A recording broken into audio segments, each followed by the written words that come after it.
கோபப்பட்ட போதும், அதட்டிய போதும், தன்னுடைய அண்ணன் கொஞ்சம் அது எல்லாரும் இருக்கிற இடத்துல அதான் முக்கியமானது, இப்படி செய்கிறாரு. அப்படிப்பட்ட சூழ்நிலையிலும் தாவீது பொறுமையாக இருக்கிறதை பார்க்கிறோம்.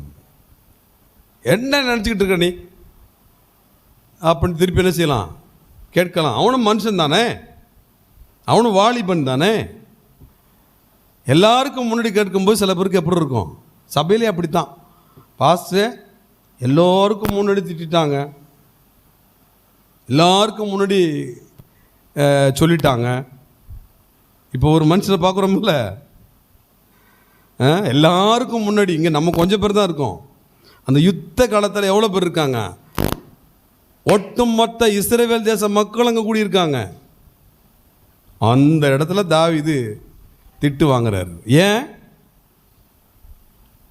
காரணமே கிடையாது. எப்போவுமே ஒருத்தவங்களை பார்க்குறோன்னா, என்னப்பா என்ன விஷயமா வந்திருக்க, ஏன் அப்படி கேட்கணும்.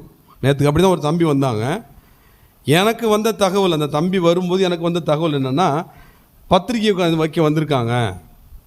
அந்த தம்பி வந்து பார்த்தவங்கள்ட்ட அது எப்படின்னு தெரியல, கேட்டவங்களுக்கு வார்த்தை மாதிரி சொல்லிட்டாங்களா இல்லை அந்த தம்பியே அப்படி சொன்னாங்களான்னு தெரியல, பத்திரிகைக்கு வந்திருக்காங்க அப்படி தான் எனக்கு தகவல். நான் வந்து உட்காந்துருக்குறேன், பத்திரிக்கை கொடுப்பாங்க. அந்த தம்பி பத்திரிக்கை கொடுக்கவே இல்லை.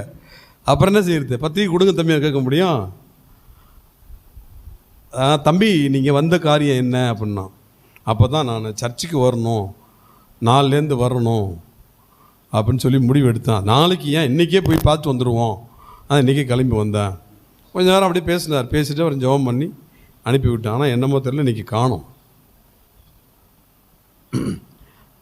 என்ன விஷயம்னு கேட்கணும்.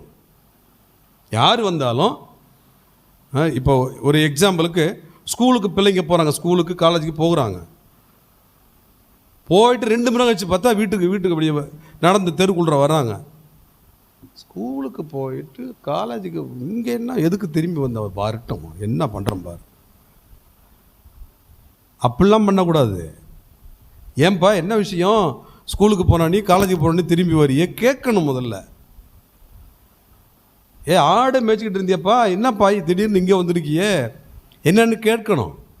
நாம ஒன்றை முடிவு செய்து கொண்டு, நாம ஒன்றை தலையில் தூக்கி வச்சுக்கிட்டு திட்டுறது எந்த விதத்திலும் நியாயம் கிடையாது. கேட்கணும்.